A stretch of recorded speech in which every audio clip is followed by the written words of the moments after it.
So for GBM this week, we're doing the Gabby birthday celebration and her 5-year cancer-free celebration. Do we have everything locked down for that? Yes. Claire's sending me the videos from her friends and family, and I'm going to send them to Katie to compile them. And then Gabby's dad is also coming up from Philly to surprise her. Wait, and we're gonna wear purple, right? Yes, that purple is the color for Hodgkin's lymphoma, so we'll all wear purple, and then that will be a great cause connection and surprise for them. It's Wednesday, October 30th, and we're officially 150 days out from day of.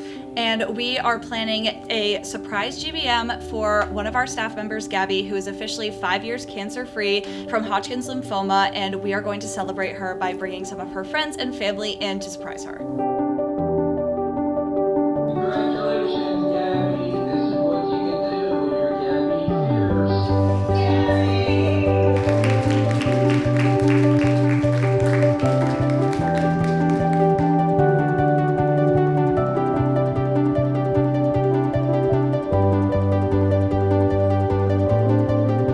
August 1st of 2019, I was diagnosed with stage 3A Hodgkin's lymphoma. I was taking an acne medication. I was down in Disney World and it felt like it got stuck in my throat. And I went to my mom and was like, OMG, it feels like it got stuck in my throat, that's so weird. And as time went on, things got worse. I developed a pain in between my shoulder blades, right in my back. And every time I ate anything or drank anything, it just got worse and worse. But it got to the point where I had to stick my fingers down my throat to make myself vomit because things were just getting stuck in my throat. It would hurt really bad. And so after a month and a half, we decided to do an endoscopy because they were sure it was going to be a food allergy. We actually found a tumor protruding out of the opening of my esophagus. A lot of people would be like, oh my gosh, that's so scary, that's so upsetting. That's definitely how my parents felt.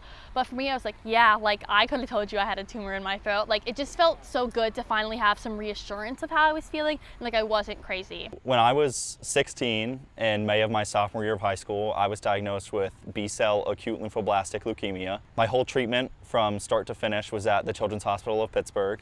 Acute lymphoblastic leukemia has among the highest survival rate of any pediatric cancer, and then among that, they caught mine relatively early, so I was very fortunate. Back in 2020, it was my senior year of high school, I was diagnosed with stage 4 Hodgkin's lymphoma. I had 6 months of chemo. I went in for outpatient infusions, which took about 6 hours each time, every other week. I was pretty out of it for about 4 days from infusion day to 4 days afterwards. And then I'd have my off weeks. And on those off weeks, I'd feel mostly good, but I'll be honest, a lot of my treatment is pretty foggy because of something that us in the cancer world kids called chemo brain. In November, I had my last infusion. It was great, a time to celebrate. My family was so excited. But unfortunately, a month later, I relapsed. I went through 3 months of immunotherapy, which was great. They're doing more research into immunotherapy now because the side effects and reactions that patients will have from it are much less than what you get from chemo. I had what's called a bone marrow transplant. And so I was inpatient in the hospital for about a month. I had 6 days of chemo straight, all inpatient. And then from the next 3 weeks on, it was recovery. And then finally, after that, I had radiation for 3 weeks, and then I was done again. It's September 10th, and we're officially 200 days out from day of. And today, we're welcoming our largest new staff class, and we're so excited to see what the rest of the year holds. I had a lot of questions at the beginning of my treatment, and I was very lucky that my oncologist answered everything I had, both my oncologist, my PA, nurse practitioner, all the nurses. Everyone was super helpful in answering any concerns I had, any concerns my parents had. So, no one ever thinks they're going to be the one that gets a cancer diagnosis. I used to think of cancer as older people get it because they smoke or something like that, and it's lung cancer or something. I never thought as a kid, I was 18 years old, you think you're invincible. You have this sense of, teenage invincibility, and it was in an instant. Every single sense of punitive high school drama or anything that would have bothered you before just didn't bother me anymore because, I didn't think I was going to see my 17th birthday. To be totally transparent, it was terrifying. The only things I could think of were the things I had never done. I was never going to go to college. I was never going to drive a car, never had a girlfriend. And then fortunately, as I said before, I was dealt pretty much the best hand you could get. Right after I got my diagnosis, I was set up with like a gynecologist to talk about my fertility options, because when you're 16, that's something you have to worry about.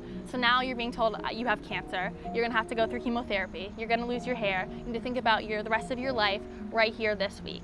So it's a big shock, you're upset, you're trying to process all your emotions while also taking the necessary steps forward. It's Thursday, December 19th, and we are officially 100 days until day of. We're about to celebrate the holidays here with PDM, and we are super excited to go home and keep fundraising until we get back in the spring.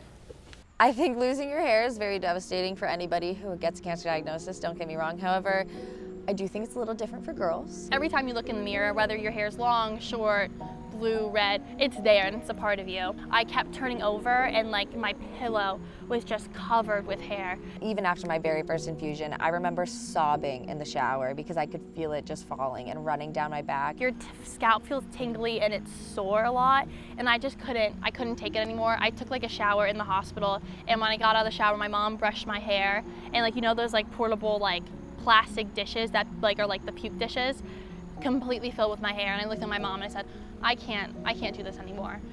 I tried to have a little bit of fun with it, dyed my hair hot pink, cut it in all kinds of styles, invited my friends over, and they were like my hairstylist for the day. And I remember doing that last shave, and I'm sitting there after giggling with my friends, and then I finally kind of feel it, and I'm like, oh, this is real. And I was so excited once it was off, which I know might sound weird, but it didn't hurt anymore. And that first time I looked in the mirror, it was awesome. And then I woke up the next day, and then I realized I'm bald, I have cancer, and everyone around me is gonna know I have cancer. At the start, or at least for the first few weeks, you're pretty angry, and you're not angry at yourself necessarily or angry at the staff. You're just kind of angry at the situation. You're like, why me? Why did this happen to me of all people? I wanted something to blame. My type of cancer that I had was not genetic. They couldn't tell me a cause. They just told me it kind of just happens, unfortunately. And that was something really hard for me to process. I can only think of about 2 or 3 times where I was just full of anger and full of rage. One was like, they told me I couldn't go to homecoming because my levels weren't good enough, and I had like in my camera roll hundreds of dress pictures saved because I wanted to go to homecoming. And so I was just so mad that like I didn't get to do the things that everyone else gets to do. Today is Friday, February 7th, and we are officially 50 days out from day of. Registration and fundraising is in full swing with Spring Push Day coming up, as well as fashion show. I come from a medical family. They rallied like that. My brother and sister, to the Children's Hospital of Pittsburgh, flew them into town for them to be able to come visit me.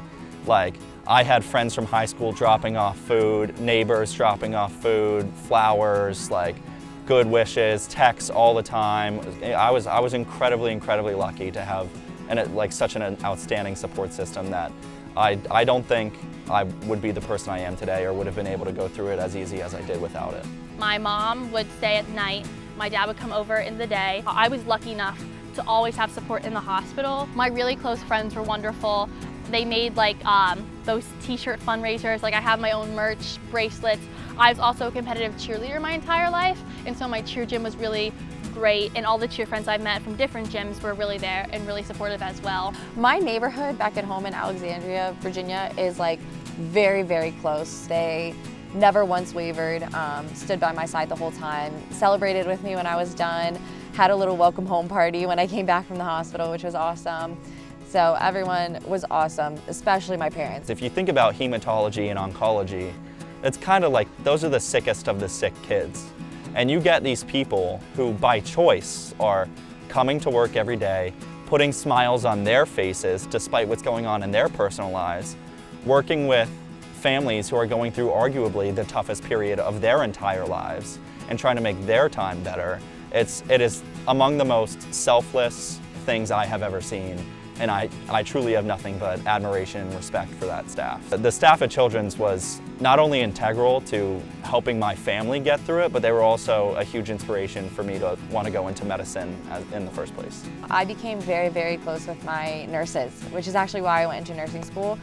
They became like my best friends. I mean, they are the ones that saw me at my absolute lowest. But a big thing that was really helpful for me when I was in the hospital was art therapy. My art therapist, Jess, she was the coolest person ever. She'd come in like once a day whenever I was like feeling up to it, and we do activities from like marble painting on canvases to like making cool decorations for my hospital room. When you reach remission, you change from going multiple times a week, getting infusions, like sleeping there, to you only get an infusion once a month. You essentially get about 90% of your life back. I wanted to go back to what it was like before cancer, but you can't do that. It changes you. It changes you at a baseline level, and you can't go back to what it was. You have to find a new normal. But after I dealt with a lot of like survivor's guilt, just because it was like, well, why did I get this cancer and why did they get that one? Why am I done treatment? Why are they still in treatment for the next 4 years of their life? Today is March 22nd, and it's 1 week until day of.